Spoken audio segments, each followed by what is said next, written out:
Hello. Today's stream is 428 Shibuya Scramble, and it's a visual novel game, and it's supposed to be really popular. And I've seen other people stream it, or I've seen like posts that are saying that they're going to stream it. So it must be good. So I'm going to look at that and see how that goes, and hope that my stream doesn't break like it always does.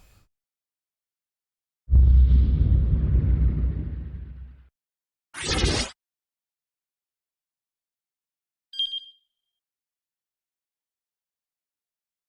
think there's a Jesus. I think there's a lot of reading in this game, and a lot of choice making. That should be okay.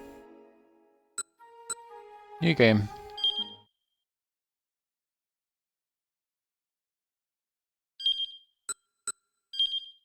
Bookmark. Do you want the guide? We recommend the first time player select yes. I'm a first time player, so I'll pick yes.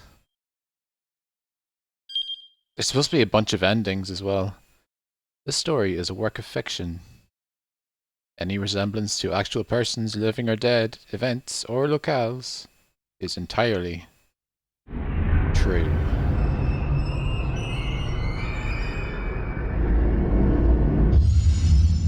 That's looking a bit loud. Turn that down just a tad.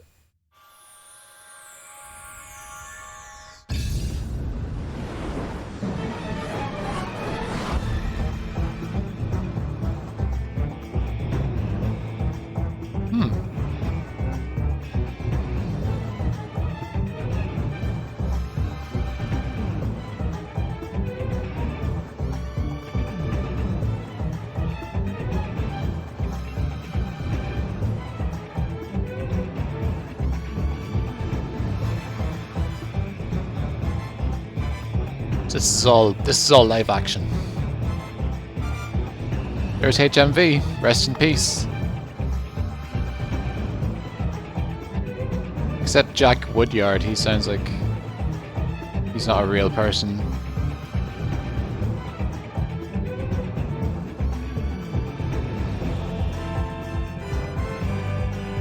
Very Japanese name.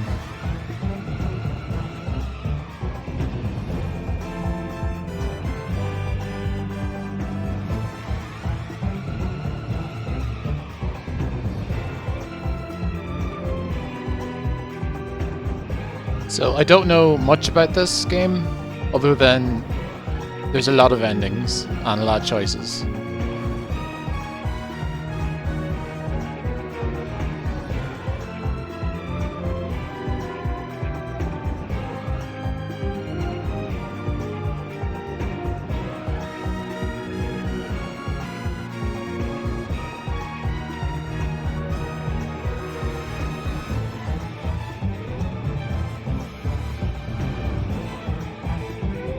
This intro is very cool.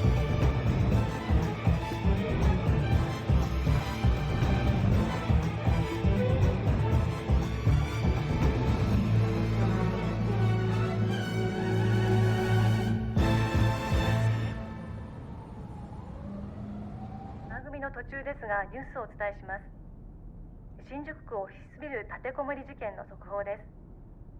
今朝新宿6丁目のオフィスビルに目出し帽をかぶった40歳前後とみられる男が従業員数人を人質に取り立てこもりました。その後数時間経った今も男は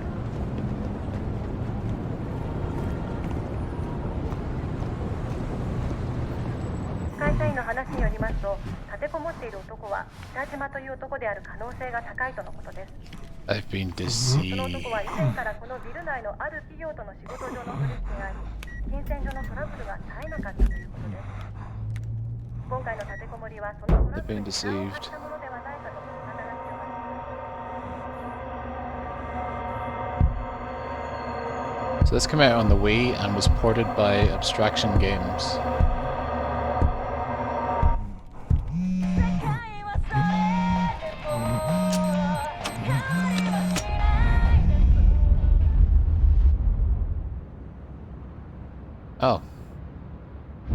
sucks.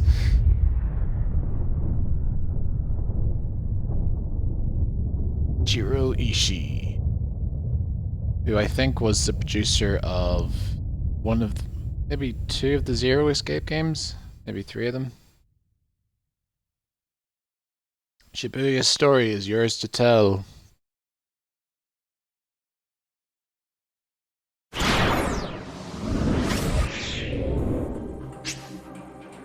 As you play through the game, the various mechanics will be explained. In 428, you follow the stories of multiple protagonists at once. Your decisions impact their experience as you read the story, Pearly. What does the day hold in store? Their fate is in your hands. Hopefully, you can see them all through to the end. To start, you have 2 characters, Shinya Kano and Achi Endo. Let's begin by checking out Kano's story. What if I... no. That's why. Okay.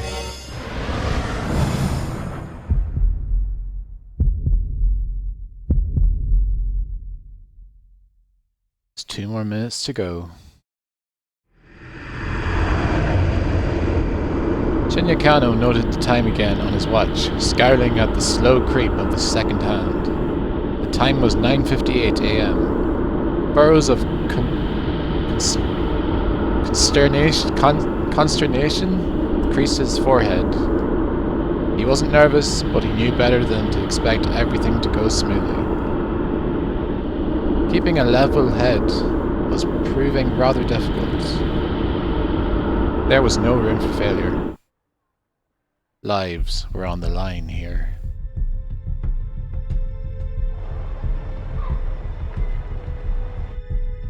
He eyed his surroundings.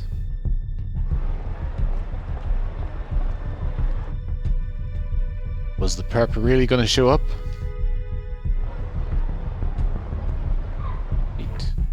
When? When would he meet? Where would he be coming from? How would he make his approach?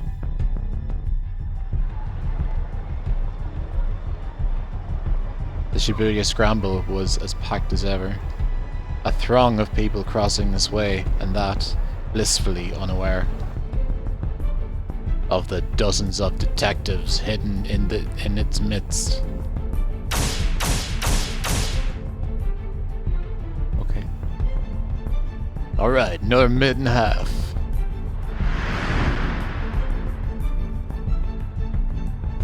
Is it Kano or Kano? Kano sounds better. Kano glanced... No, Kano. Kano. Kano glanced down at his watch yet again. A mere 30 seconds had passed.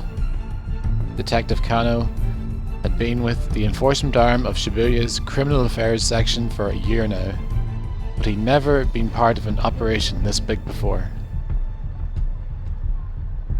He eyed the young woman standing behind the statue up ahead. She was small enough to get lost in the crowd. She carried a nondescript attaché case.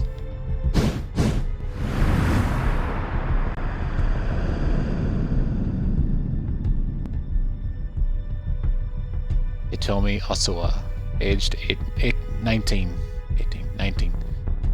The attaché case in her hand contained a full 50 million yen in cash. Yesterday her twin sister Maria had been kidnapped. This was the ransom payment. The culprit had called Hitomi last night at home, referring to her by name and telling her to wait by the statue of Why is it always Hachiko? Statue of Hachiko in Shibuya. Hachiko. It was almost time, but nothing. Kano was staring fixedly at the second hand on his watch when a homeless man sitting on the sidewalk murmured just loud enough for him to hear. Come on, Kano, quit looking at your watch so much. What if the kidnapper sees you? Kano tried to look nonchalant as he lifted his eyes, but the scruffy character continued. You're too nervous. Just relax already. You're the one acting suspicious, Sasayama. Kano frowned. Why would some homeless guy be talking to me? Yuji Sase... Oh. Some words and phrases in the text may appear in blue. These are called tips. Yeah, this will let you read more stuff about them.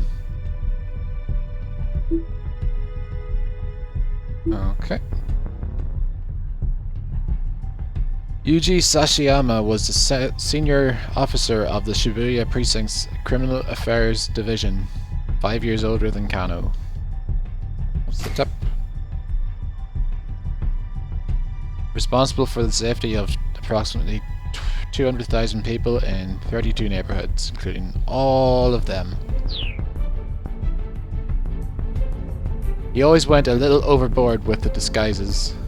He claimed it was all part of the job, but word around the station was that he just liked playing dress up. Hey pal, spare some change? Sasayama lurched to his feet and shuffled it in close to Kano. Hey, knock that off! Fittingly for the part, Sasayama reeked pretty badly. Well, ain't so suspicious now, huh? He clung to Kano with mock camaraderie, despite the younger man's attempts to pull away. Come on, Sasayama, cut it out! Sasayama's blithe confidence rattled Kano's nerves. Of course, there was good reason for that confidence. This was Kano and Sasayama's jurisdiction, but they were positioned a good distance from where the handoff was to take place. Yeah, it's just a definition for the word jurisdiction. The statue of Hachiko was surrounded by elite investigators from one of HQ's special investigations team. Sometimes 2 or more tips will appear, so then press square 2 times. Like that. That's the statue. Kano and his partner were just there to provide backup if the kidnapper attempted to flee. Look, just try to relax. We'll be fine. Sasayama gave him a wink. A moment later, the radio squawked in Kano's ear. Alright everyone, it's time. Keep your eyes open. The voice coming in through the earpiece was Koji Kuze, HQ's operations director. Until last year, he had been the Shibuya's precinct's head detective and Kano's supervisor. We don't know when the perp is going to make contact. Don't let your guard down. Kuze's low, gravelly voice echoed in Kano's ear. You don't sound too worried, Kuze. Kano winced at Sasayama's words. How could the man be so nonchalant? Keep using that word. The appointed time had come and gone. Something should be happening. Whap! Kano smacked himself in the thigh to release a little tension, as you do. The sound was louder than he intended. Though the suit hid his muscular physique, it did little to dampen the noise. He needed to stay focused. He might be called to action at any moment. The department handled abduction cases according to a certain standard investigation procedure. Was it an attempt to extort money, or was the motive something personal? The answer to that question determined how they deal with the criminal. And based on the investigation team's initial findings this time around, they probably weren't dealing with a professional kidnapper. Still, in all likelihood, it was someone with quite a long rap sheet. Probably someone who knew the family, but so far they'd had few leads on who might bear such a grudge. With the situation so unclear, the plan was to apprehend whomever came to make the handoff on site. If the culprit ran with the money, there'd be no guarantee of the hostage's well-being. Still nothing. Sasayama man muttered. There he is! He's here! Kuze broke in, his voice spiking into an excited chirp. His particular voice quirk, I guess. He slips into a childish register, prone to babbling and pitching his voice. Subject is a young man in his 20s, wearing a bandana and an orange hoodie. Kuze, normally calm and stoic, was now squawking like an excited child. That only happened when he got particularly worked up. That's what that's what the tip said. Okay. Kano and Sasayama steeled themselves.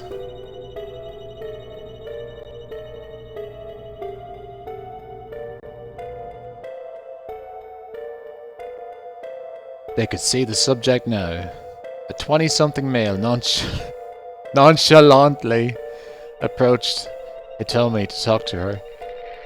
Alright people, be ready to grab this guy. Kuze was stationed in the mobile command center not far from the intersection, keeping tabs on the situation via video surveillance from the camera team. The young man started speaking enthusiastically to Hitomi. The detectives watched uncertain. Was this really the kidnapper? Alright, this is where you have choices in the story. They will change the lives of other people in addition to changing your own fate. Make your choice and press X. The current choice will not impact you or any of the other protagonists, so this doesn't matter. Because they're both, like, the same thing's gonna happen anyway. A or B? Let's go for B. The situation still wasn't entirely clear. He needed to get a better look at things. Yeah. The newcomer held a bundle of letter-sized paper, which he showed to Hitomi as he went on talking. He tried to hand her one of the papers, but she pointedly ignored him. Undeterred, the man kept trying to foist it off on her. Hitomi refused to respond, becoming as motionless as the statue of Hachiko behind her, until finally the man gave up and walked away. So it wasn't him. It wasn't the guy, or was it? Who knows? Guess it wasn't him. Kano felt the tension of the moment linger in his spine. Guy must have been hitting on her. That's what hitting on her means. I mean, she is pretty cute and all. He had a point. Though, of course, something in Sasayama's voice made Kano brace himself. She's got nothing on my Mi-chan. Mi-chan was Sasayama's wife. They'd gotten married just last month. Cue the whimsical music. Let me tell you, Kano, married life is the best. You gotta hurry up and give it a try for yourself. This was Sasayama's favorite topic lately, and Kano was getting more and more fed up with it. Sasayama, come on, just knock it off already. They have the same voice. The phrase has become a common refrain of his since the department partnered him. Fine, fine. Let's talk about your girlfriend then. Huh? Now? You can't be serious. Sasayama leaned in close again. What's she like? We're not having this conversation. Kano, fuck. Kano muttered, looking away. Oh, come on! Sasayama set his hand on Kano's chest, still playing the homeless troublemaker. Show me your phone. Let me see your lock screen. Huh? Sasayama pawed for the phone. You got a pic of your girl on your lock screen, yeah? I do not. But he did. It was scary on how the mark Sasayama's instincts were. Hey, cut it out! We're in the middle of an investigation! I am investigating. Sasayama chuckled as he plucked the phone from Kano's pocket. His face scrunched up with astonishment as he looked at the lock screen. The heck is this? It's not. It's not. Ain't this Masami Nagahama, a national star, tends to play the heroine on national morning soap operas and stuff. Kano realized he had to bite the bullets. No, that's my girlfriend. Her name's Ruby, and she's... Sasayama cut him off. You're telling me this ain't Masami Nagahama, the famous actress, because this right here is Masami Nagahama. Like I said, you sly old dog, trying to make like you're dating Masami Nagahama. I'm not. I mean, I guess Rumi does kind of look like her. Sasayama let out a huff. For real? You really think I'm gonna fall for that? There's nothing to fall for, I swear. Sasayama scowled, unconvinced. Alright, then why don't you marry her? Kano stammered, but he had no answer. The truth was, he would have happily married her already, but there was obstacles that needed to be overcome. Okay, playtime's over. Let's focus on the job. Sasayama handed back Kano's phone and turned his gaze back to Hitomi. Kano let out a quick, uneasy sigh, but his shoulders did feel looser. Maybe Sasayama had been trying to relieve a bit of the tension. Maybe he should be grateful. I'm sweating, holy fuck. By now, several minutes had passed since the guy with the papers had gone away. He peered at Hitomi. The strain of her face was visible. In addition to the weight of the attaché case itself, the 5,010 10,000 yen bills it held weighed close to 6 kilos. Her slender arms must have been getting tired. Still, she refused to set the case down. She wasn't taking any chances with her sister's life. The kidnapping case had begun the day before, at around 7 p.m. This is MP Dispatch. Shibuya Precinct is reporting a missing person, believed to be in an abduction. Subject is Maria Osawa, a 19-year-old student at Midoriyama Academy, last seen at the LL Diner near campus. A man was allegedly seen forcing her into a car nearby. All officers in the vicinity.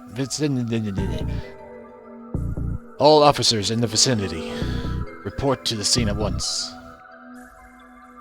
Kano and Sasayama had been working a burglary case in Jinjumei's 5th district when they got the call. The two arrived at the LL Diner at 7:15 p.m. At roughly the same time, several other officers showed up to secure the area, blocking off entry to nearby roadways and monitoring the surrounding establishments. Inside the restaurant, Kano and Sasayama were met by the girl who reported the kidnapping. It was the victim's twin sister, Hitomi. Could you tell us about where Maria was taken? When Maria was taken even? Starting from the very beginning? Kano said. He's gonna be Kano or Kano. I don't know. Kano said, keeping his voice low. My sister and I, we were supposed to go to a party together today. Hitomi was trembling, her voice hoarse. But I messed up the time. I showed up right at 7, an hour later than I was supposed to. So Maria had gone alone to the party. A mixer for locals and exchange students. Hitomi, arriving late, had showed up just in time to glance out through the restaurant window and see her sister being shoved into a car. She described the vehicle as a blue station wagon of Japanese make. Why would something like this happen to her? Hitomi held back her tears, but she was shaking all over. Did you get a look at the kidnapper? Yes, it was a man, middle-aged. There was another eyewitness, Leland Palmer. He identified himself as a lecturer at Hitomi and Maria's school. I saw too. It's like Hitomi says. I heard Hitomi cry out, and so I went to the window to look, and his Japanese was halting, as if he hadn't been in the country very long. And I think that maybe the kidnapper was working alone. Leland explained that he had seen the man shove Maria into the back seat, then clamber into the driver's seat. If he had an accomplice, wouldn't they have been driving? Neither Hitomi nor Leland had gotten a look at the suspect's face. Kano was interviewing others who had been on the scene, looking for other potential witnesses, when his phone rang. It was Yoshio Kajiwara. Got it first go. One of the senior detectives. We've set up a task force for the investigation. Get back to the station once you have a handle on the situation there. Barely half an hour had passed between the time the kidnapping was reported and the time the task force began operation. When Kano and Sasayama got back to the precinct station, Kuze had already arrived from HQ. He informed them that a response team had been formed to investigate the victim's home. Kano could feel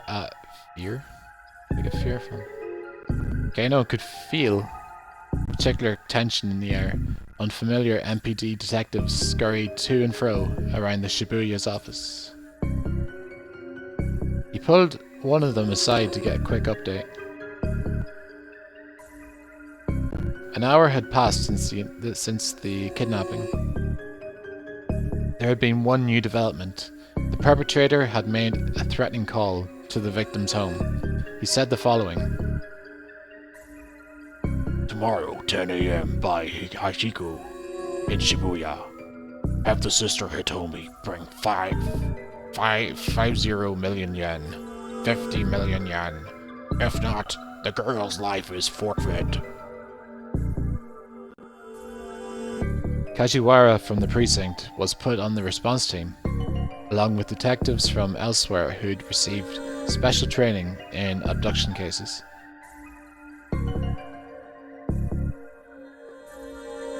Normally, a local precinct detective wouldn't have gone undercover in a victim's home. Kuze, however, had decided that having a knowledgeable local was crucial, and had sent Kajiwara along. The detectives disguised themselves as delivery people and movers to make their way inside without arousing suspicion, arriving there at 8:30. The response team had come prepared to run a trace if the kidnapper contacted the family a second time. But there were no further calls.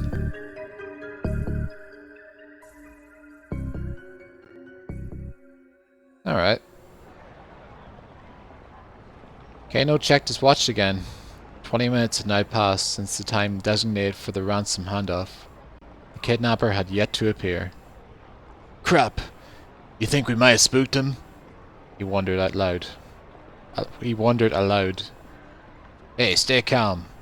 Sasayama scanned the passing throng. He's just playing with us.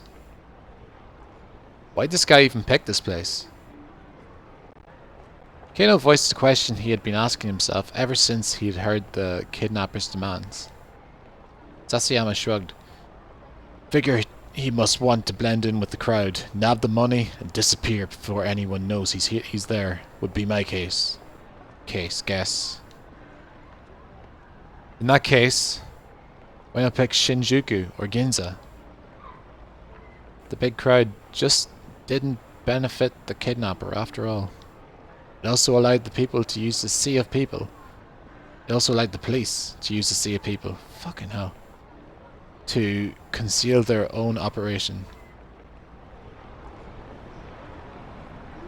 Right now there were 50 detectives stationed within a 50-meter radius of where Hitomi stood.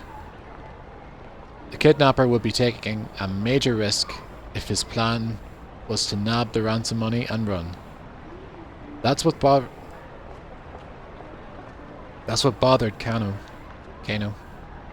Kano/Kano.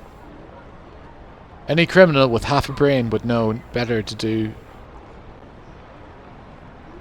Any criminal with half a brain would know better than to do a handoff in front of Hachiko. You're overthinking things, pal. Sasayama grumbled. Oh, I'm not. Kano reached into his pocket and pulled out his notepad. This was Kano's dick diary, which he always kept close at hand. Sasayama rolled his eyes. That thing again? Kano ignored him, flipping through the notepad pages. Ah, here it is! Dick. The more irrelevant something seems, the more relevant it's bound to be. And on that note, I need to get some more water. So I'm gonna...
Okay, back to it. It was a favourite saying of Kazuyo Tatano, an assistant inspector from the Shibuya precinct. Tatano was the kind of detective Kano aspired to be. With the current operation, he'd been placed in charge of Hitomi's personal safety. He was in position to defend her as soon as the ransom had been handed off. Of course, Hitomi hadn't been informed of how much protection she was under. There was a risk that, if she acted too secure, it might alert the kidnapper. I think Tatano has the right idea. Sasayama snorted quietly. Maybe. I mean, he's a great detective, don't get me wrong. But do you know how many irrelevant things there are to consider? Again, Kano ignored him. It didn't matter if nobody else understood. Kano had faith in Tatano, as both a detective and as an individual. He'd first witnessed... Jesus Christ, there's a lot of backstory. He had first witnessed Tatano's brilliance during a standoff at a financial company 3 years earlier. A man had shut himself in an office, splashing gasoline everywhere and threatening to set the place ablaze. While the others hesitated, Tatano unflinchingly doused himself with gasoline and strode into the building, where he managed to talk the man down and secure the scene. The others had been awestruck by Tatano's actions, and Kano, who at the time had been content to be a run-of-the-mill policeman, found it quite inspiring. And a loud noise happened. Still, you know. Sasayama muttered under his breath. As great as a detective as Tatano is, it's not like anyone else in the world has ever heard of him. I suppose not, Kano said. So? Only time anyone ever hears a cop's name is if he's caught up in some scandal or killed in the line of duty. I mean, it doesn't really seem fair, does it? Kano just shrugged. It was a strange definition of unfair, really. I mean, you've got celebrity chefs and celebrity hairdryers. I mean, you've got celebrity chefs and celebrity hairdressers and stuff. So how come no celebrity gumshoes, you know? Look, please, can you just focus on what we're doing here? Kano rubbed his eyes, and then turned his attention back to Hitomi. What's the matter? Didn't sleep? Not enough, I guess. Did you eat? Didn't have time.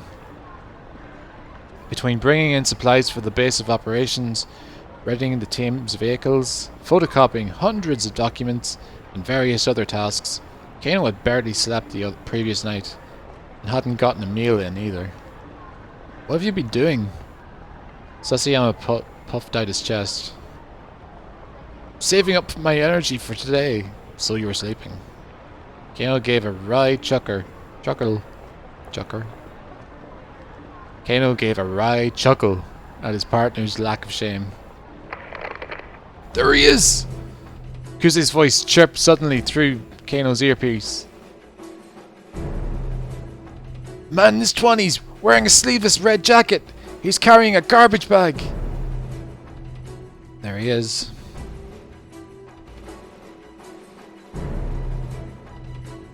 A young man had emerged from the crowd, about 15 feet from where Hitomi was standing. He strode towards her, a sinister look on his face. He didn't match Hitomi's description, but Kano felt a jolt of nerves all the same. Maybe the kidnapper had hired some young street punk to snatch the ransom payment. That our guy? What do you think, Kano? Sasayama whispered. Yeah, I think he's gotta be. This was it. Kano swallowed the lump in his throat. He bent his knees, ready to act fast. Blood rushed to his leg muscles, banishing the stiffness that had begun to take hold. Could this be the culprit? Or perhaps... The young man tried to snatch the briefcase from Hitomi, but she clung to it with desperate strength. It was him! The detectives rushed in. Whoa, hey! What the hell? The young man cried out frantically and tried to dart away, but the officers closed in, forced him bodily to the ground. Target secured! Oh jeez, I think we got another suspect on the scene. Eek! Eek! Eek! He's taking the ransom! Kuze's hysterics made Kano spin around. Sure enough, a foreign-looking man was sprinting away, attaché case in hand. The mob of detectives scrambled to pursue. Before Kano could react, most of them had run off, leaving him to look after the original suspect. Whew.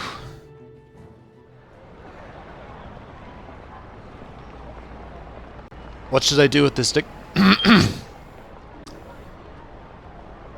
was an autoplay function. Don't really need it though. Just speed. Just X pause mode. So you can just have it like a movie, right? Come across a decision point, it'll stop. A keep out or bad end will cancel it. I don't want it to go. Is that not enough? Stop it! Oh, if you touch the fucking touchpad at all. Okay, what should I do with this guy, sir? He might have some connection to the kidnapper. Should I bring him in? Oh, sure, that'll be swell. I'm on it. With the help of one of the remaining detectives, Kano brought the suspect back to the Shibuya precinct.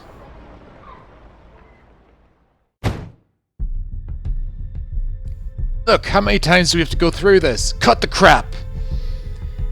In the interrogation room, the young man, who gave his name as Achi Endo, steadfastly insisted on his innocence. Why'd you try to steal that case? Kano watched Achi's face intently. Well, like I said, it looked heavy, so I was just trying to help her out. It wasn't inconceivable that a young guy would want to help a pretty girl. But Hitomi had just been standing there, hardly in desperate need of assistance. She hadn't set the case down, so I figured there had to be something important inside. An entry from Kano's Dick Diary shot through his mind. Dick Dictum 25. When the tongue slip, grab it and yank it. Fucking Christ. When the tongue slips, grab it and yank out the truth. Classic advice for a questioning. Something important, you say, such as, how the heck should I know? Hachi spat. He huffed and slumped back in his chair. This standard textbook back and forth had been going on for nearly an hour. Kano didn't mind. Chasing down criminals was all well and good, but questioning suspects was another key part of the job. Plenty of off-the-scene work went into cracking a case. Once again, he had Hachi explain what he'd been doing, starting from the beginning. When Kano finally emerged from the interrogation room for a short break, he learned that there had been some progress on the case at the crime scene. What the police haven't been able to determine yet, however, was whether or not Maria was safe. Fighting back his anxiety, Kano consulted his Dick Diary. Dick Dictum 54. Haste make waste. He felt his tension subside. Remembering the right maxim always helped. It was like casting a magic spell. Kano returned to confront Hachi once more. You were there to act as a distraction, to mess up the investigation, weren't you? Huh? Hachi looked a bit dumbfounded. What are you on about? Dick Dictum 55. The truth hungers to be free. You hungry? Got some katsudon if you like. Is that? It's rice and pork and egg. Hachi nodded silently. Oh damn. Hachi devoured the bowl of katsudon with gusto. Sounds like I've said it in a French accent. Great. He looked like he hadn't eaten in a while. Alright then, spill it. What's this guy after? Hachi just shrugged. I don't know. He murmured. A thick slice of egg-laden pork between his teeth. How many accomplices do you have? Kano asked. But Hachi just shook his head as he inhaled his food. Resignedly, Kano flipped through his notebook once more. Let's see, number 115. Use the lights to your advantage. As the minutes ticked past, he found himself referring to his book again and again, trying a dozen different methods to tease out whatever his suspect might be hiding. The experience began to feel strangely surreal, their two voices echoing hollowly in the interrogation room. Eventually, Kano looked at the clock and realized that the questioning had been going on for nearly 5 hours. He still hadn't made any headway. What was he supposed to do next? Tatsuno would know, but he sure didn't.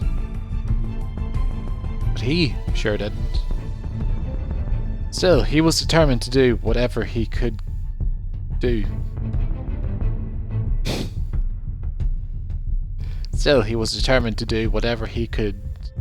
To keep the victim and her family safe. Gritting his teeth in frustration, he perused the Dick Diary like it was scripture. Number 116. The monotonous questioning was clearly tiring Hachi out. His eyelids drooped like they were beginning to get heavy. Number 117. Get 'em while they're tired. Kano's eyes gleamed. You're part of some criminal gang, huh? Achi's head slumped forward heavily. Nodding off was basically the same as nodding yes, yeah, right? Yeah. Mr. Kuse, I did it! The young guy we grabbed at the handoff site, he finally confessed to the crime. What? What are you talking about? Kuse laughed in disbelief. These fucking voices. How the fuck do people do this all day? We're just about to apprehend the mastermind here. Huh? Kano clutched his cell phone, dumbstruck. Listen, why don't you, look, just wait here at HQ, okay? No, can't be. I... Was it the first guy? What?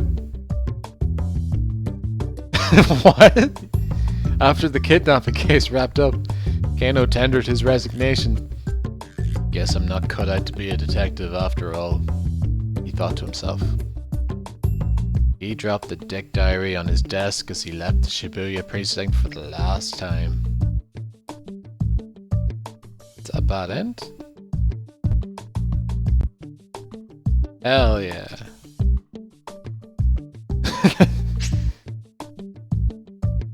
Kano wound up at a bad end.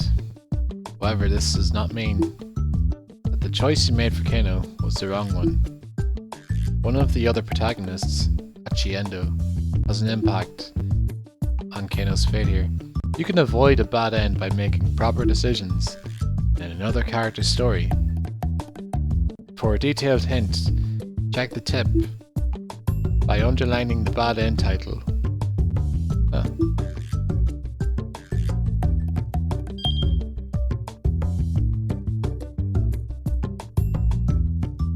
Okay, Kano had every reason to suspect Endo, but arresting him turned out to be a mistake.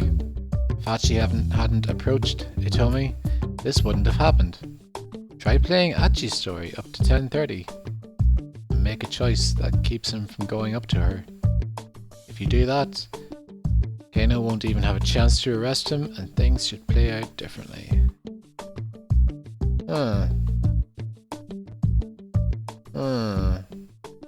Okay.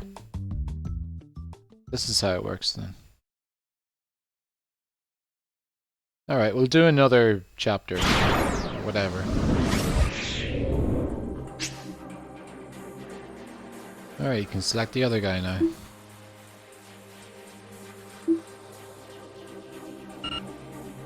And open the time chart. So this is the guy that got arrested.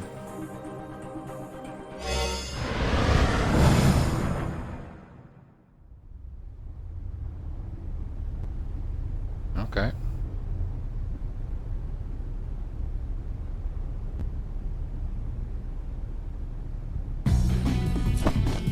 Okay. Okay.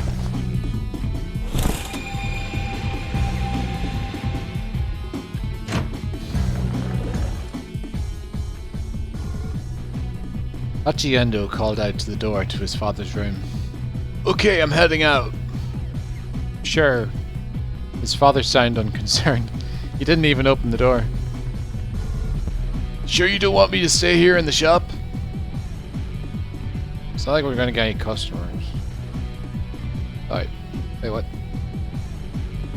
Oh. Achi grimaced. Yeah, I guess not. The drawer by the front door held a stack of heavy-duty trash bags. Achi pulled a few of them out. Guess it's gonna be that kind of day. He stuffed the trash bags into his pocket and slipped on his favorite pair of sneakers. We call them runners here.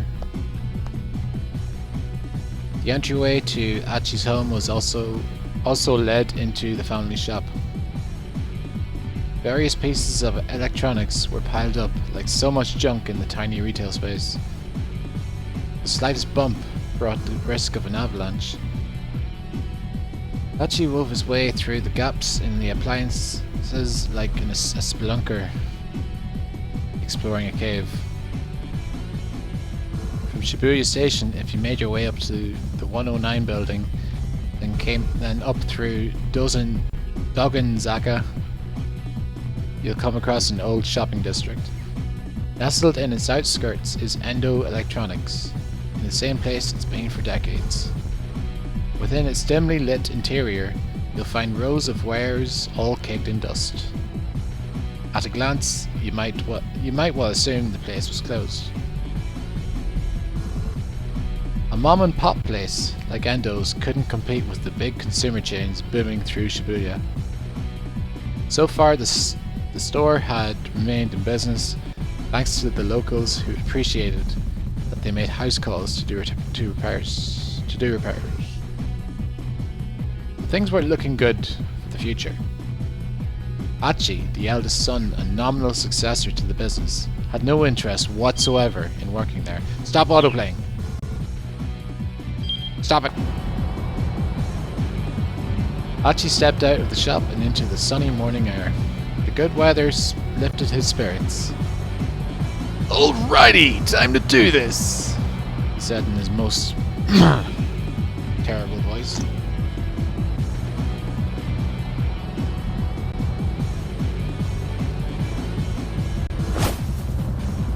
He unfurled one of the big garbage bags, which caught the wind and fluttered like a cape. Then he slowly made his way towards Shibuya Station, scanning his surroundings all the while. Jeez, this place is filthy. He paused to pick up a plastic bottle that had been tossed on the ground. Then, with a heavy sigh, he slipped the crushed receptacle into his trash bag.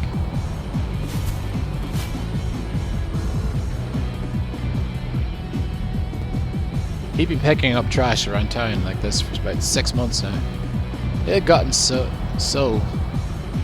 that the sort of garbage most people would hardly notice stood out to him like a sore thumb. Most days he'd fill his trash bag to the top by the time he made it from the house in Doganzaka to the train station. Today he was halfway to the station when a woman's anxious voice caught his attention. "I'm sorry. I'm in a bit of a hurry here." He looked up and saw a timid-looking woman being confronted by 2 men, one with brown hair, one with black. From the look of them, he guessed that the men were scouts for some hostess club. He ran into this sort of thing pretty frequently on his trash-cleaning walks around town. Another kind of trash to take care of. Hachi quickly interposed himself between the girl and the 2 recruiters. "Hey, can you see you're bothering her?" "Huh? Who the hell are you?" The 2 men glared. "Take a hike, pal." Hachi stood his ground. "Look, she ain't interested. You're just gonna have to find some other mark." The hustler's annoyance turned to open rage. Well, well. Listen to you. Got a bit of a mouth, huh, buddy?" The brown-haired fuck smacked his lips around his chewing gum like a dog worrying a bone. "How about we take this someplace more quiet? Yeah?" What this means can depend on the person speaking to a young woman. Let's go someplace more quiet. Might suggest a cafe or a park. But to a street punk, it might mean an alley or passerby are unlikely to interrupt. The girl stood by uneasily, watching the goings-on. "Hey, take it easy. I'm not looking for trouble." I don't know what voice it is anymore. Is that supposed to be an apology? On your knees and beg, pal. The man spat his gum onto the ground. Hachi looked down at the glistening wad of gum on the sidewalk. His last shred of goodwill vanished. "You better pick that up. Right now." "What? Didn't you hear me?" Fuck. 'Cause I told you to get on your knees and... Ah! Hachi's hand shot out, grabbing the man by the jaw. Whoa, whoa, easy, pal! The other man's bravado drained from his face. Hachi tightened his grip on the brown-haired hustler's jaw. Sweat dripped from the man's renting brow. The man struggled, but Hachi just tightened his grip. Gum's a real pain in the ass to clean up after it's gotten stuck to the street, you know. Ever stop to consider that? Wait, are you... The other hustler's panicked eyes had fixed on Hachi's chest. Ugh, oh crap! That shirt, man. Guy's voice was starting to break. That's mean clean. Guy with a mean clean shirt, carrying around a trash bag. That means you're... His face went pale. Ugh, mean clean. The other man echoed the words through his held shut jaw. Also, it was like... The other man echoed his words through his held shut jaw, tears welling up in his eyes. Get it right, pal. Hachi clenched the man's jaw harder still. It's mean clean. Ow! Ow! Ow! We're sorry, man. You're Hachi, right? Dude, we honestly had no idea. Come on, man. You got cut some slack. The man scrambled to snatch the wad of gum off the street, stuffing it into his pants pocket. Finally, Hachi let go of his companion. The brown-haired hustler's face was twisted up with fear. Tears streamed down his cheeks. Gasping out hasty apologies, the two thugs scampered off. Hey, so... A shy smile came to the girl's face. Oh, for fuck's sake. That was the girl's voice. Hey, so... Girl. Girl. Ryoko, can you... Thank you for saving me. No, I apologize. Huh? The girl stared in surprise. You'll run into creeps like that now and then. But don't hold it against us. Shibuya's a good town. Yeah, okay. Hachi gave her a quick wave, then turned and continued on his way down Dogenzaga. Hachi was Shibuya, born and raised. He was keenly aware of all the changes the ward had seen since he was a kid. Grocers' stalls and inconspicuous little side streets, tiny parks nestled between buildings. Hachi knew it all, like the back of his hand. Trash, human or otherwise, had no place in this town, not on his watch. Hachi made his way down towards Shibuya Station. Throngs of people shuffled to and fro across the scramble. The view shifted constantly from one moment to the next, almost as if the city itself were alive. And if the city was a living thing, the Shibuya Station was its heart. Streets like Bunkamura Dori and Center Guy serving as the arteries pumping a bloodstream made of people.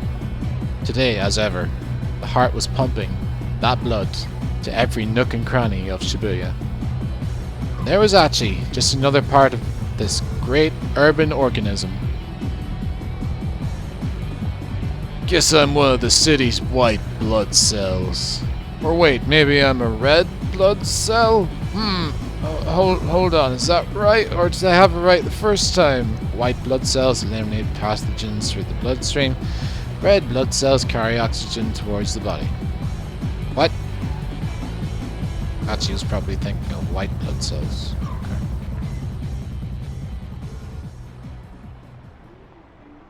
Emerging from his reverie, he had noticed a rather conspicuous young woman standing by the statue of Hachiko outside Shibuya Station. Ooh, she's totally my type. To be up someone's alley. to be someone's cup of tea. Wonder if she's a model or small-time actress or something.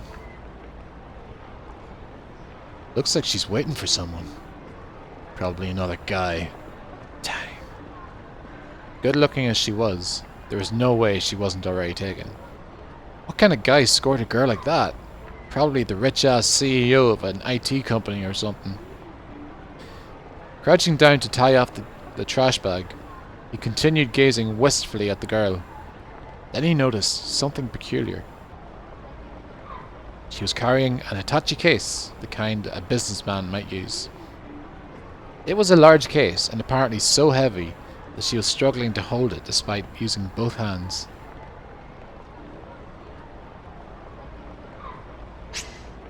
You've reached a decision point. Let's have Achi not approach Hitomi. Select your option.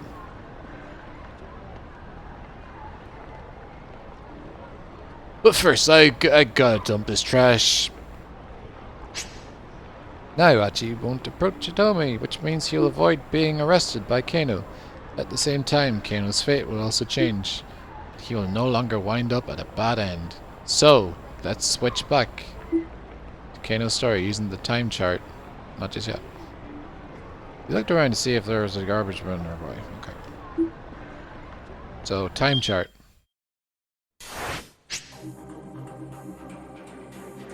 So, like most visual novel games that have like time shit in it, especially the Zero Escape games, there's a lot of paths you can take. And I think there's a fucking shit ton in this, so. Good.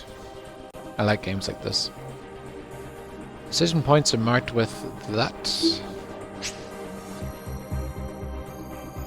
Kano's fate is changed based on Achi's actions. Select his 1030 block and then press X. Oh, that's a good sound.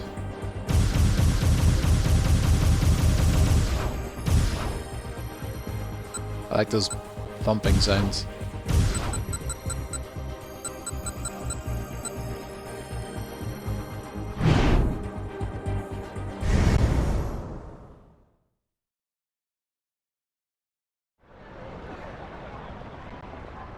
I suppose you could call it that. Kano gave a wry chuckle at his partner's lack of shame. There he is! I've already done the voice for this part. Man in the black coat. Oh wait, this is a different one. Previously, Achi got mixed up with Kano and the police, but now another man has appeared instead. By changing what Achi did, you've also changed Kano's story. The man in the black coat! He's not Japanese! Looks to be in his early 30s. Foreign man. Fuck. Stop it. A foreign man had emerged from the crowd about 15 feet from where Hitomi was standing. He made his way towards her, his expression blank. He didn't match the description Hitomi had given him. Kano felt a jolt of nerves again, all the same. Maybe the kidnapper was using an accomplice to snatch the ransom payment again. Alright.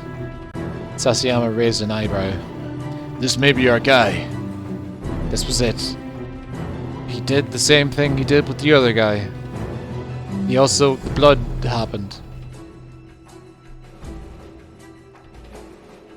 Was this the culprit? Sure fucking looks like it. Or perhaps... The stranger took hold of the attaché case. It was him! En masse, the detectives began to close in. Let's go, Kano! On it!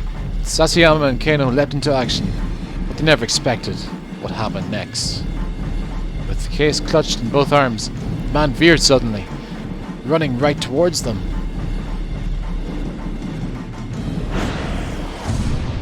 What? Keep out.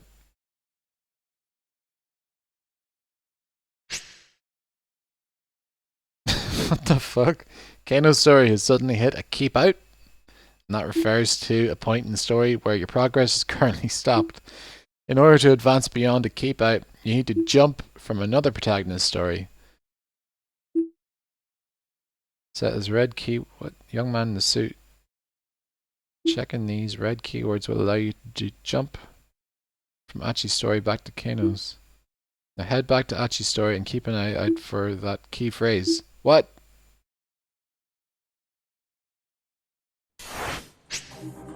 Try following the story. 10:30. Approach the girl.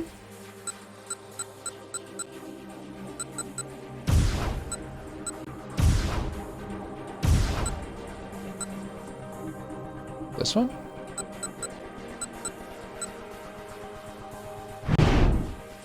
Oh.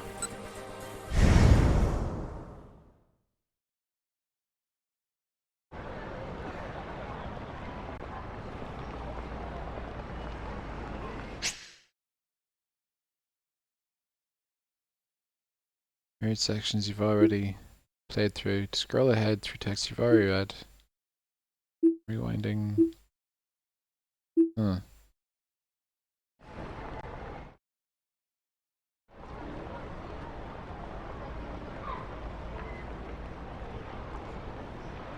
So I'd pick B again? Oh? Man had come up behind the girl, beside the girl. He was dressed in black, and he wasn't Japanese. He looked like they were having a conversation. The girl nodded tensely at something the man said. Achi stared. Something tells me that's not her boyfriend. The girl handed the attaché case over to the man. He took off with it with his right hand and began walking briskly away. Whoa! A nearby homeless man suddenly leapt. Yeah, nearby homeless man suddenly leapt over Achi and broke into a run, as if he had been waiting for this very moment. Sprinting alongside him was a young man in a suit. Ah, I see how it works. Denotes important keywords that let you jump between different protagonists' stories. This allows you to shift between characters at specific points. Clear a keep out in another character's story and let you read on. If you come across red text, press it to underline. A window will appear. Give it a try. What if I don't? Yeah. By performing a jump, you can advance another protagonist's story past a keep out. Jump.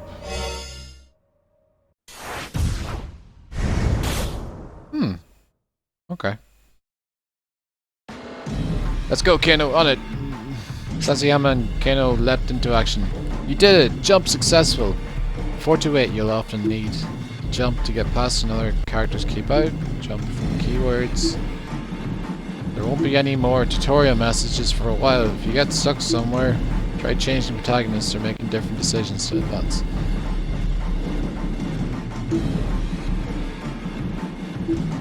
Settings. You never expected what happened next. With the cases clutched in both arms, the man suddenly veered. We already seen that. Kano whipped off his costume glasses and followed in hot pursuit. At the crosswalk, the signal changed to red and the flow of foot traffic abruptly halted. Just as quickly, hundreds of cars all lurched back into motion. There was no escape for the culprit now, or so it appeared. The converging cops slowed their pace, confident their man was cornered. Then the foreigner barreled straight into the intersection.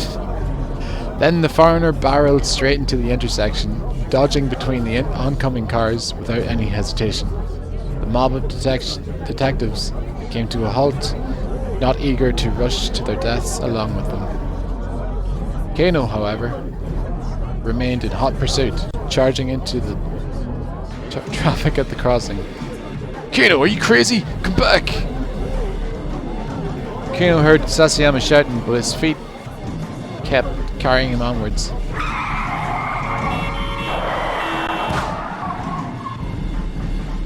The shouts and sirens echoing all around him, Kano closed in on the foreigner. Just a little closer. Just a little closer and he'd be tackling range. He'd be in tackling range. He leaned forward, preparing to pounce, his eyes fixed on the culprit's feet. It was now or never. Kano, back off! Don't take him down! It was Kuze, shouting through Kano's earpiece. Huh? Kano hesitated in surprise.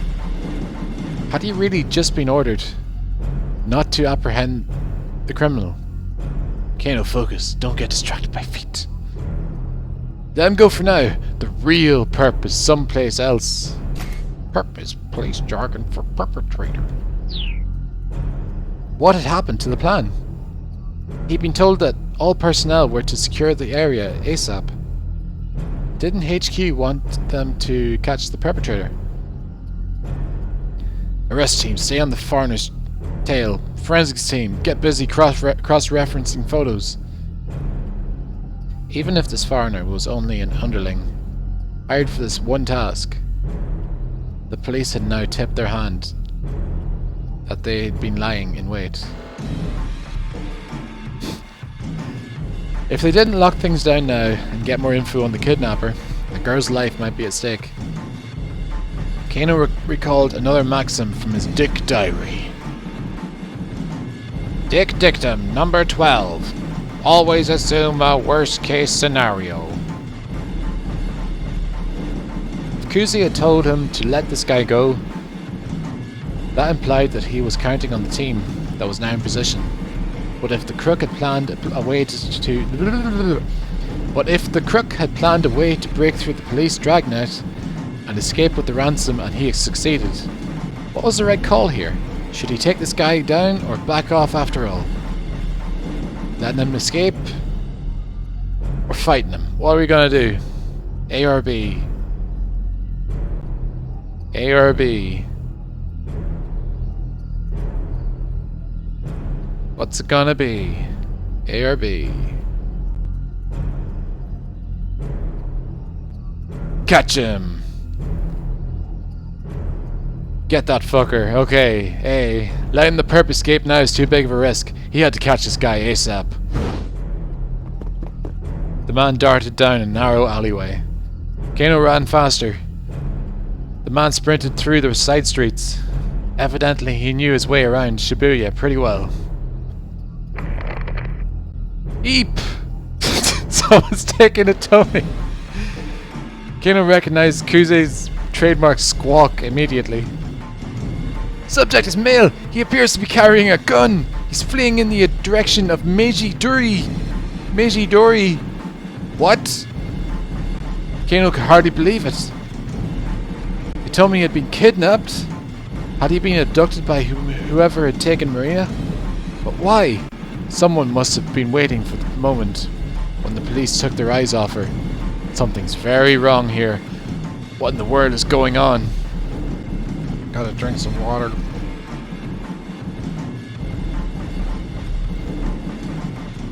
Kano saw that the road forked up ahead.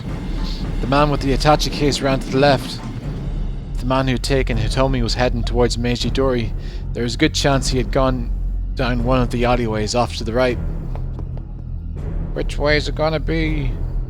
Making a snap judgment, Kano told the detective behind him to follow the case snatcher, then turned and headed down the nearest alley. Making my choice redundant. Asshole has a lot of time to think mid-run, yeah. After darting through the side streets, he spotted a different man, another foreigner, crossing an intersection a few dozen meters ahead. The man was dressed in black, just like the guy who grabbed the ransom money. Kuze's right. The kidnapper wasn't acting alone. But wait, something was amiss. Hitomi wasn't with him. Where was he?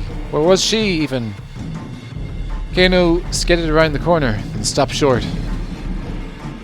man in black was standing there, pointing a gun right at him.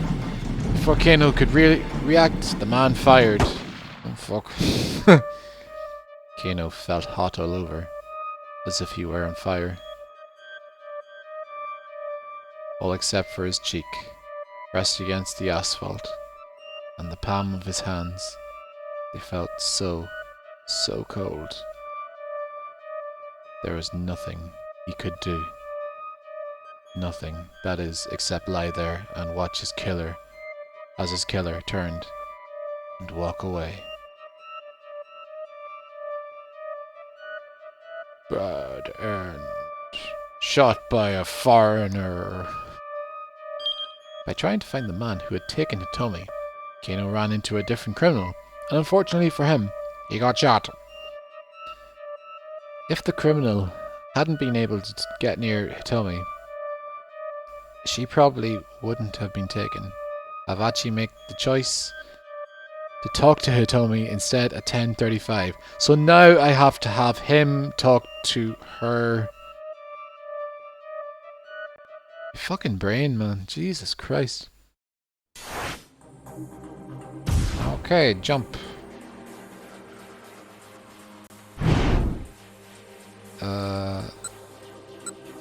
Yeah, approach the girl. So I'll have to pick yes this time? I guess.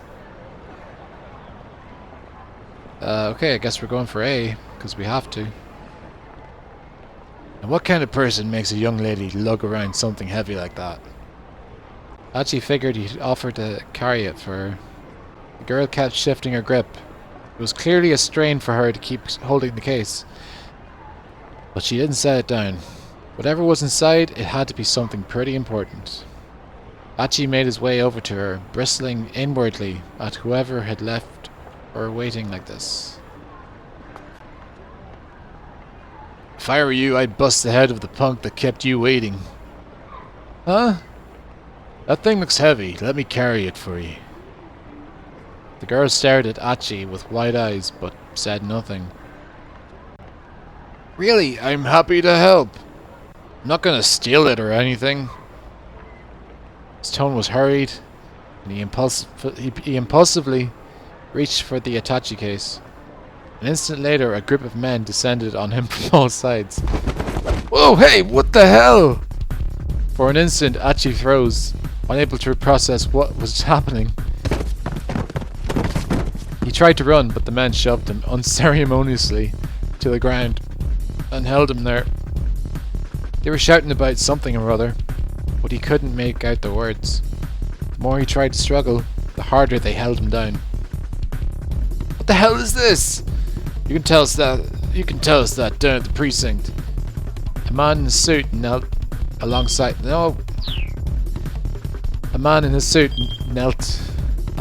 him, flashing a police badge. Obviously, that's what a badge is. What? You're arresting me? The heck did I even do? Instead of answering, they shoved Hachi in the back seat of a patrol car.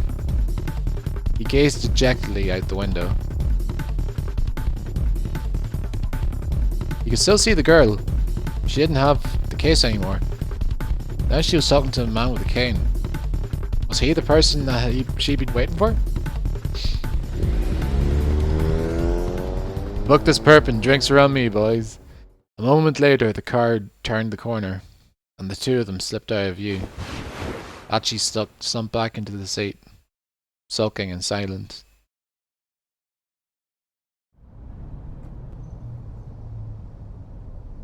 Several hours passed.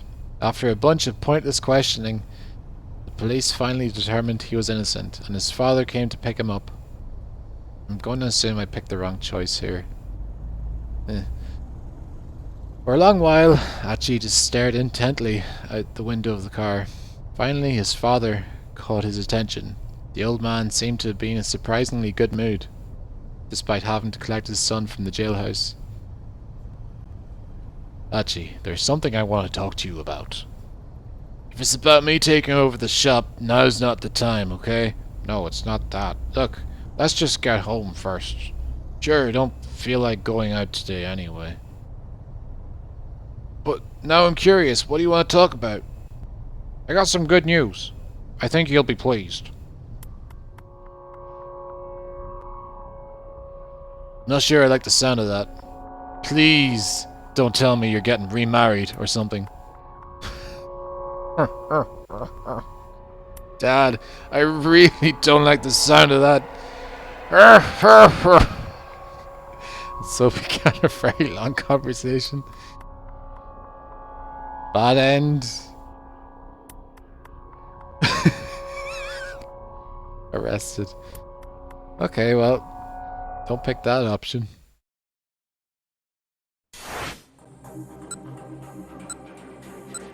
Okay.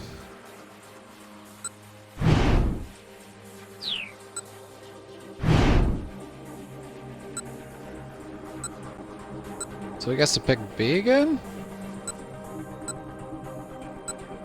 Oh, show hints.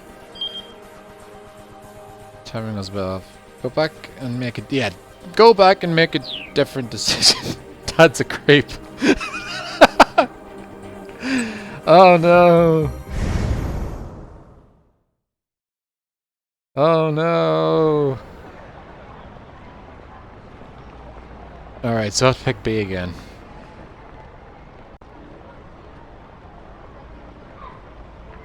First I gotta dump this trash. I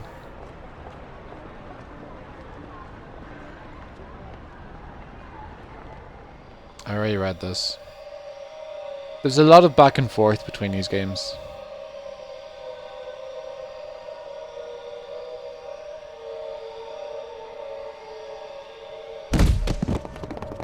Whoa! Again. Okay, so this was the point where I jumped. So I'm not gonna jump. First one. Then another. Third, fourth, fifth. Over a dozen now. What the heck? Clearly something big was going down. Were they after the Itachi case? Within moments, Achi lost sight of them all through the crowd. With that many people chasing him, the guy with the case was sure to get caught. But wait, what about that girl? As she turned back around, the girl was still there. She was staring in the direction that the man who'd taken the case had gone, a worried expression on her face. Okay. Another crazy day in Shibuya. They must be shooting a scene for a film or some shit. Guess I'll just mosey back home, eh? Probably nothing. Yeah, let's get the fuck out of here. Yeah, I bet that's what this is. Some TV show about a kidnapping, and the girl has to make the random and there's probably some actor lurking around here playing the suave, handsome detective. Achi gave a chuckle and turned away.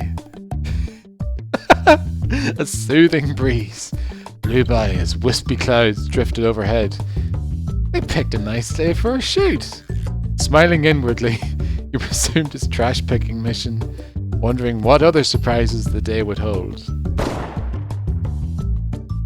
A few moments later, he heard a loud bang, and the scramble went into an uproar. Huh. Someone blew a tire? People were running all directions to see what had made the sound. Oh, maybe they're shooting an action scene now. Hachi was a tad bit curious, but he strolled away from the scramble without looking back. Maybe he'd head out to Yotsuya today. Which is that? Wait, what? April 28th is both Shibuya Day and Yotsuya Day. Ah, that's what 428 means. That's what the number 428 means. Stretch out his legs. It was best not to get distracted. There was trash that needed collecting. Bad end. You can tell it's a funny bad end. Your future is garbage.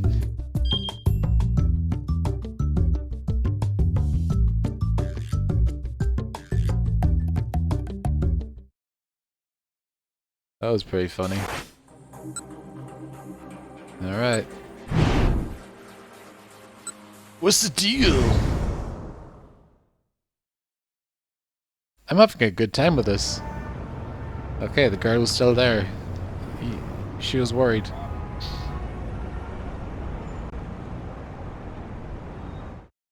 Oh. Hachi couldn't share the feeling that something was very wrong. Maybe she should go talk to her and ask what was going on. But just as he was making up his mind, a middle-aged man in a ratty business suit shuffled awkwardly over to her first. This is the guy with the cane. Yep. Was there something wrong with one of his legs? He was using a cane to walk. Then one of his hands slipped into his jacket pocket.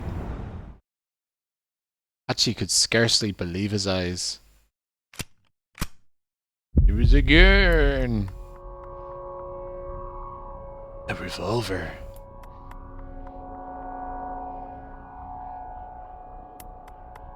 With a single fluid motion, the man lifted up the gun and pointed it in the girl's direction. He was aiming right for her head. Huh? Or huh? Or huh? The girl had noticed the man with the cane now. Seeing the gun pointed right at her, she froze in fear. Nani? Yeah. Hachi didn't hesitate. He did that. He broke into a full run and he tackled the gunman with all his might. Caught off guard, the man sprawled to the pavement even. With a tiny gun. But the would-be assassin kept hold of his weapon and quickly scrabbled back to his feet. Hachi knew he had to act fast. He grabbed the ashen-faced girl by the arm and attempted to drag her away. "This way!" he shouted. She just stared at him, uncomprehending, trembling like a startled animal. "Come on, run!" Finally the girl snapped out of her daze and gave a fearful nod. Alright, A or B? A or B? We can go to the police box for some reason, or we can just go. A or B? First one gets it. Like it. I don't know which one that corresponds to. We're running in both options here. Oh, don't autoplay. Never trust a cop.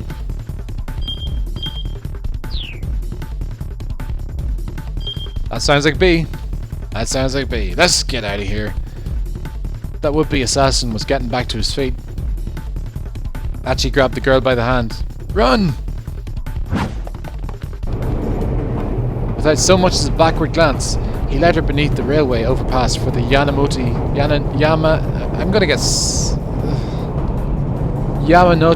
line. They needed to get as far away as possible, fast! Their best bet was to head towards the east side of the station. It was less crowded there. It'll be easier to run. "Don't worry, you can trust me!" Dragging the hesitant girl behind him, he took off through the crowd. Suddenly it dawned on him that he still held the trash bag in his other hand. Yo, this thing's gonna be a real pain in my ass. Hachi paused just long enough to toss the trash into a garbage bin as they passed by a park and then took off again. Someone shouted from behind, "Stop right there!" Oh god, who is it? Hachi looked back in alarm to see a stranger charging after them. It was one of the guys from the crowd who had run after the Itachi case snatcher. Life is in danger, still courteous about trash disposal. I mean, that's it. I think that's his gig. He's a trash man. You gotta be kidding me! Now he's chasing us? Whoever he was young and fit and gaining fast. Realizing the girl could never outrun this guy, Hachi stopped abruptly. Shielding her behind him, he turned to face the stranger. It's his job. he knew he'd have to pick it up later if he didn't. Yep. Why'd you run off? 'Cause you were chasing us. The other fellow eyed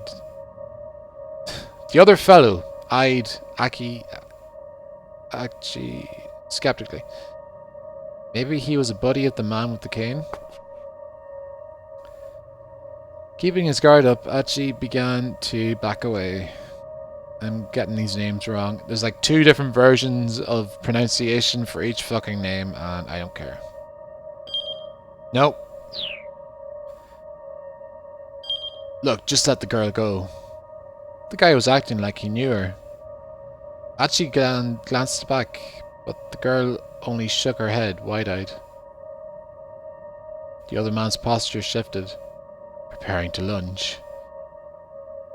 But as Achi braced himself for a scuffle, something came crashing down upon the stranger's head. Ugh! His eyes wobbled and spun into their sockets, and he collapsed in a heap on the ground. And there, standing behind him, was the girl he helped out earlier. The one he saved from the hustlers. Hey, you're that girl from this morning. Are you okay? Next to the fallen pursuer's form was a rather thick book. She nodded towards it. You look dangerous, so I just threw that at him. Oh yeah, thank you. This saves my bacon big time. It's the least I could do after the way you helped me earlier. Sure thing. You should probably get out of here before that guy comes too. Like you said, he's probably dangerous. Right. Achi scooped up the heavy book and handed it to the girl, who promptly left the scene. Now, we better get out of here. The girl nodded. They started down the street, only to see the man with the cane round the corner a few dozen meters ahead. Oh, this is not good. The assassin had spotted them, and he hurried in their direction. This way! Achi led the girl into a nearby alleyway.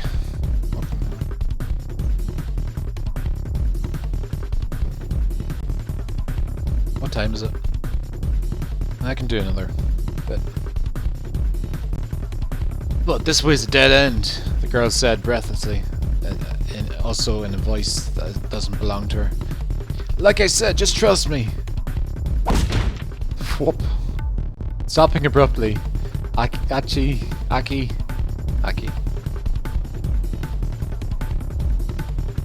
Aki kicked down a wooden plank covering a gap between 2 buildings, clearing a space that a person could fit through. See, we can get through here. In you go. But the girl just stood there, looking terrified. What's the matter? Achi asked. Come on, we gotta hurry. But I... She looked at him as if he too was about to pull a gun on her. He could hardly blame her. After all, he was just some random guy who had turned up out of nowhere. But this was no time for dawdling. The man with the cane appeared at the end of the alley. If they just stood here, he was going to enable autoplay by accident, fuck up his playthrough. Or he was going to catch him. Okay, sweetheart, hear me out, he said in a rush. The name's Achiendo, or Nintendo. I live in the neighborhood, and I'm not the kind to stand idly by when a girl is being chased by some killer. So please, just trust me, and I'll do my best to keep you safe. He hoped the look on his eyes, even, could convince her he was being on the level. After a painfully long moment, the girl nodded her acceptance. Phew. Right, let's start with this. There's the Coca-Cola. They had paused beside... Why are they using Coca-Cola? Are they allowed? Does Coca-Cola know about this? Is it real? Is Coca-Cola even real now? Oh well. They had paused beside an enormous stack of Coca-Cola crates. With a quick shove, Hachi knocked the whole pile down, sending it cascading across their pursuer's path. Shit. That was a close call. The man with the cane was floundering, struggling to get past the fallen crates because he had a cane and his leg was fucked. My bad, man! Hachi called out. Mind cleaning that up for me? Man scowled at them and fumbled for his gun. Hachi flashed him a wave goodbye and slipped away through the buildings with the girl.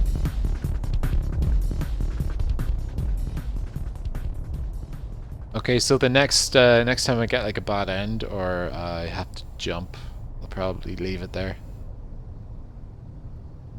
Hurrying down a narrow alley, they emerged into a side street lined with dive bars and clubs. Assuming the man with the cane hadn't given up, he would probably lie in wait on the path back to the main road. Hachi decided their best bet was to try and stay inconspicuous, rather than risk getting caught on the move. Guess we can lay low here for a bit, he said. He led the girl to the entrance of a tiny old hostess club. She followed him, reluctantly.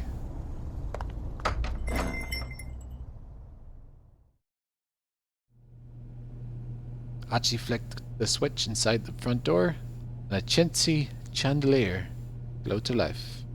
He sat the girl down on the small sofa beside the counter. She gave him a worried look. Hachi felt a pang of embarrassment as he realized what she must be thinking. Oh no, don't get the wrong idea. I'm not going to try any funny business. Someone I know used to run this place. It's not in the business anymore, so I figured we'd be safe here. The log lady. The girl chuckled at his evident discomfort. Alright then, she said. So, we good? We're good. Okay, good. Hachi made a vague attempt to straighten his disheveled clothes, even. So how about some introductions? I'm Hachi Endo, like I said earlier. You can call me Hachi. You can just call me Hachi. I'm Hitomi Asawa. You can call me Hitomi, I guess. With each new word out of Hitomi's mouth, Hachi felt his heart sing. She was charming, personable, whatever that means.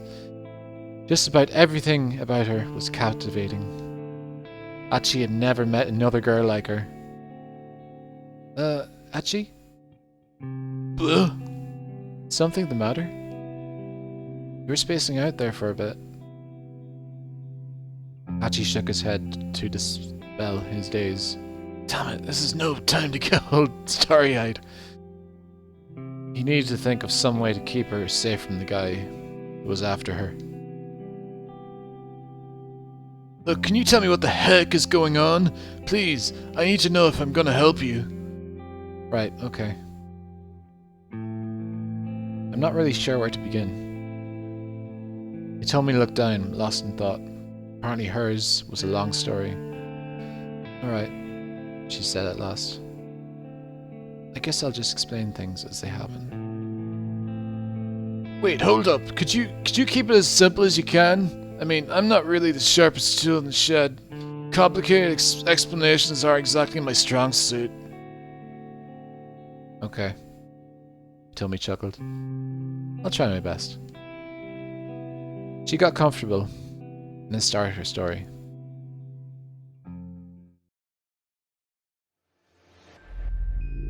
So, last night, someone abducted my sister. And I'm dumb as hell, so keep that in mind, please. Kidnapper demanded that I make the ransom hands off personally. He told me to stand by this. Fuck! I read the chat.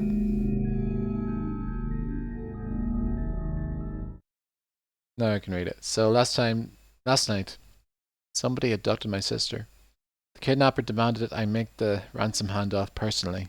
He told me to stand by the statue of Hachiko in Shibuya at 10 o'clock in the morning to make the exchange, so I did. And then this man came by and took the Itachi case with the money. Then afterwards, that other guy with the cane turned up and pointed his gun at me and... Whoa, I'm sorry, hold up a sec. Hachi suddenly lost the thread of the conversation. I mean... That's pretty good. Could you say that again, but like, simpler? Sure. I'm just having trouble following this all. What the fuck was that?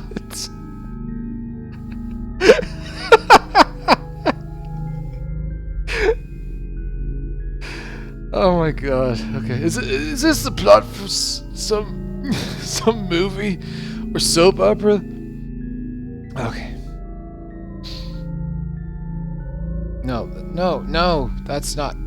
For some kind of hidden camera show? This is real. This really happened.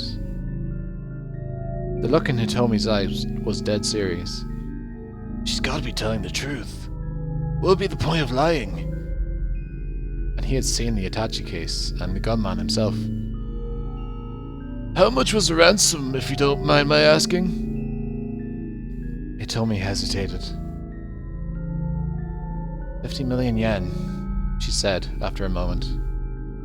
Hachi gave a whistle of amazement. The detectives told me... Oh, sorry. Don't know which one. The detectives told me that was a typical amount for a kidnapper to ask for. It's plenty. It's fucking plenty. That's for sure. I guess there's good money in that sort of thing. As soon as the words were out, he realized his blunder. Sorry, I shouldn't have put it that way. He fidgeted awkwardly, and Hitomi looked away. I'm an idiot, but okay, I think I get this kidnapping thing. So I'm guessing those guys chased the guy who took the ransom were undercover cops? He replayed the scene in his head. Then, kidnapper took the Itachi case and ran, right? So if you were empty-handed, why did that guy with the cane come after you? I'm honestly not sure. Tommy's words trailed off. This was clearly difficult for her to talk about. Anyway, we should probably get you to the police as soon as we... No, we can't do that. Tommy's tone was resolute. I can't take this to the police. Why not? Hachi waited for an answer, but none came. After a long and awkward silence, she stood up from her seat. I really appreciate the help, but I should go now. She gave Hachi a deep bow. No, hold on. What do you mean go? Go where? He hurried to intervene as she headed for the door. I don't want to cause you any more trouble. I'll figure out the rest on my own, somehow. Hey, I said hold on! Tomi ignored him and opened the door, and their argument came to an abrupt halt. Jet. Standing there was the man with the cane, his revolver in his hand.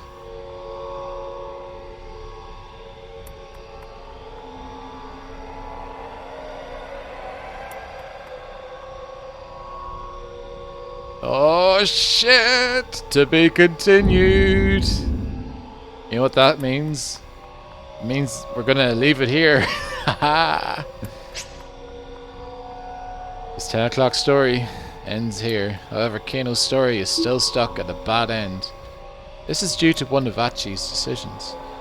Go back to Hachi's decision point at 10:35. Change the choice he makes in order to change Kano's fate. This way, Hachi's choice can help someone else while his own story remains resolved.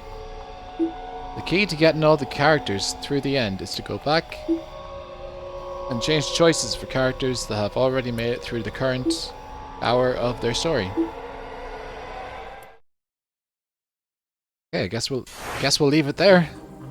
I'm really enjoying this. It's dumb as all hell, and I'm mispronouncing words left and right, but the whole, like, 24 thing, I really like it. So I might do this game every Sunday.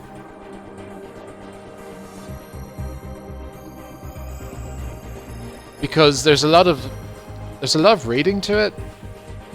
And there's a lot of different voices to distinguish the characters. And also there's a lot of reading. Like, once a week would be fine for like 2 hours. Or an hour and a half at least. Until I get to like a bit like this. So yeah, we'll leave that till next Sunday, and we'll play something else during the week. And that'll be it. So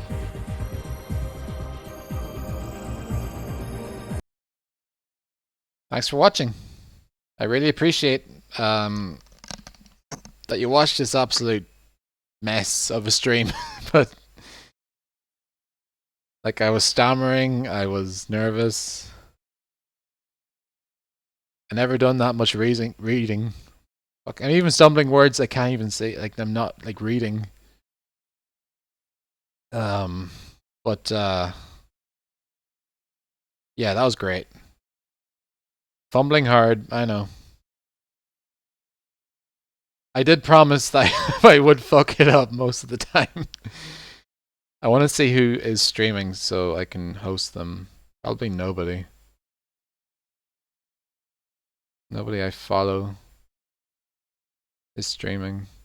Because it's a Sunday and people are doing things on Sundays, which is weird. So yeah, what'll be next? I'm thinking of playing The Wonderful 101 next stream. So I might do that. And then I also have was it Far Lone Sales? Which looks interesting.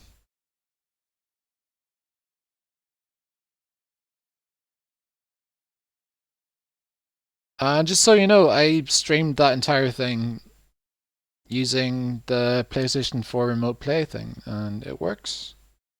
It makes my computer very loud, but it fucking works. So, yeah. Cool. Guess I'll see you next time. Stay safe. Stay indoors, unless you really need to go out and get a thing. Bye.